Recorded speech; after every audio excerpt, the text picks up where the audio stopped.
Well, I'm David Combs, and actually right now we're a mile south of Olivet. It's just a little town out here, the community, or a Beto truck stop. We run livestock and row crops. We've mostly row crops as far as income, and we have soybeans and corn and wheat most generally, and it's rotation mostly between the corn and the soybeans, and then we follow that up. A lot of times we try to get the wheat in and then double crop that back to soybeans, but that hasn't worked the last couple of years now, and so that's we haven't done that. So beyond that, we run a cow-calf operation that background those calves, and we wean them, spring calves, and we wean them in the fall, and background them to January to first part of February, and the bigger end of them goes on to feed yards, and we sell them on grid, and the smaller end of the calves we take them to the sale barn, and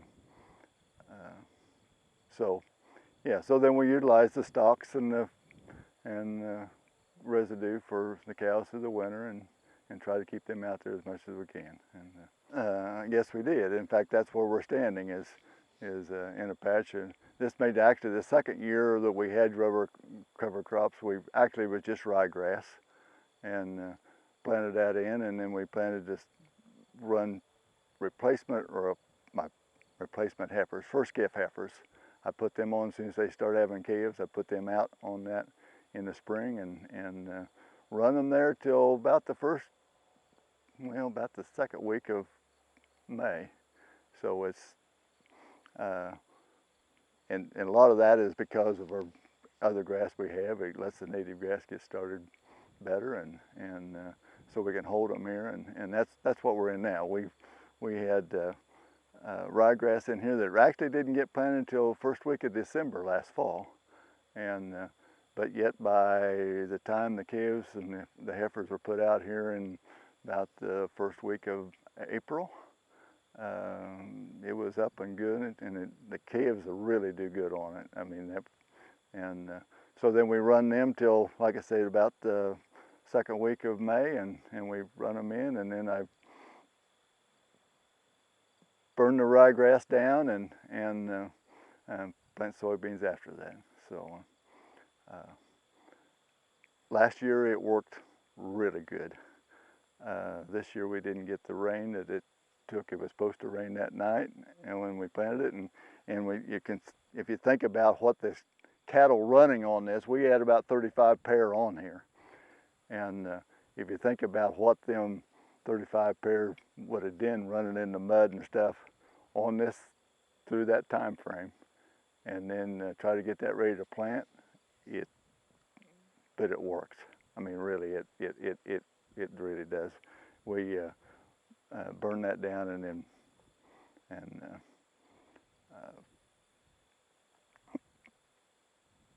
plant right after that. I know that's a little behind what some of them will recommend. They plant into it and then burn it down, but we tend to, by the time you run them cattle on there, there's not a really lot of, there is residue there, but it's not really as heavy as what it would be if you didn't have livestock there. And so I don't have to worry quite so much about that staying muddy after I burn it down. And so anyway, it's really a little of both. Really, I got into it because I've been just no-tilling for probably 10 to 15 years, 100%. And that had just worked so good over the years, and then once I got on the board of conservation district, well, then that kind of threw my eyes on a little other things, as you know, and they're pushing cover crops too, and I seen an opportunity to, well, let's try it. And actually in 2012 was the first year I did it, because it was dry that year, and I was looking for extra hay. And I followed up with corn residue and planted that in hopes to get some hay, because we didn't have any hay that year. And be quite honestly, that didn't work so good, because we when I hayed that off, it kept raining that spring, and I couldn't get the hay dry, and this and that, and I finally got it back to beans, but it was getting late enough, and by the time then it quit raining, and then we didn't have moisture, and it just didn't pan out. But since I went to this other round of doing it, this has worked real well. I think I'm finishing up my 6th year here, if I remember right. Well, actually, I was asked to be on it. You know, I was been on the FSA committee, and there was an individual that was wanting to get off after he'd been on the Conservation District Board for a good many years, and he was wanting somebody out in this end of the county so we'd have some representation down here, and he asked me if I'd be on it, and I accepted. It's been good experience. It's opened my eyes to several different things. You know, over the years I have been conservationist, but I haven't used all the programs as extensively as what some individuals have, I guess. This particular field, I mean, it was actually the first conservation field that I started when I started 46 years ago. And we terraced this whole field, and it's still the original terraces and stuff that we built at that time. And and over the years, we've just stayed with some things. They've had programs come and go. Take, for example, this cover crops. I mean, there's incentives here to do that. I've never really taken advantage of some of them incentives because just trying to experiment on my own, I guess. So anyway, yes, I have. In fact, 2 years ago, I probably almost headed up a conservation meeting on that pertained to the old world blue stems. In fact, we had it just a mile down the road here on the neighbor's field, and I don't know, we had, I'm going to guess somewhere between 50 and 75 people attended that in interest of that old world blue stem and how it's affecting, and a lot of the reasons I've got that pushing on to have those meetings is just to get the information out there, because there's some pastures that's really getting that in, and it's really detrimental to our native grasses. Well, it's really important to get that information out there. I mean, and that particular meeting, I didn't know how it would end up having attendance and things, but there was individuals come from, I know there was one individual come nearly 100 miles away when he heard that, and come to that to see what was going on with it, because and find out. So we got to have the information out there to help us in that next controversy or conservation challenges we're facing, and there's always something coming up. So, well, I mean, they have to have that relationship to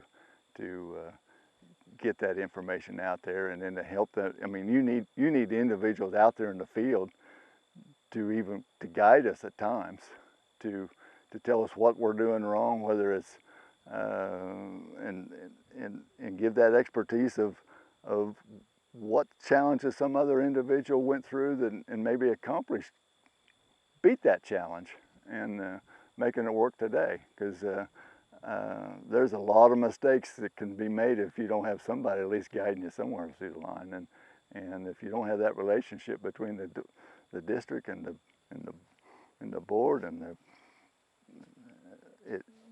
you're just going to miss some of that. And in fact, that's a lot of why I ended up being got interested in being on the conservation board, because a lot of times just on the inside you pick up some things that you don't always get just in the newspapers and things. So you need to be involved to pick up some of that information. A lot of it is time. Besides the economics is a huge factor too, because the margins are thin. And but for me myself, it's just me and my wife running the operation and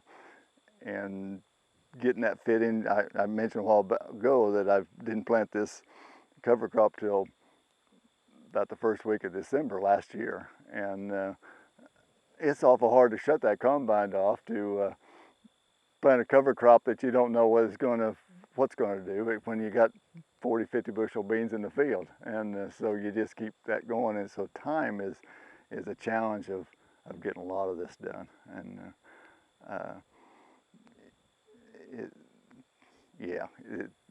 time and economics is on both sides. Well, I think it's really important if anybody's thinking about any kind of a thought that they may have, or what that they need to go into that office and find out whether there's anybody else that has that same thought. There's some changes out here that can be done, and even the conservation. We brainstorm and think of different things to do, but it's that guy out there that sees, well, this needs to be fixed somehow or the other. And if they would go into the conservation, there's people in there that can help, and always open for new ideas to another conservation practice.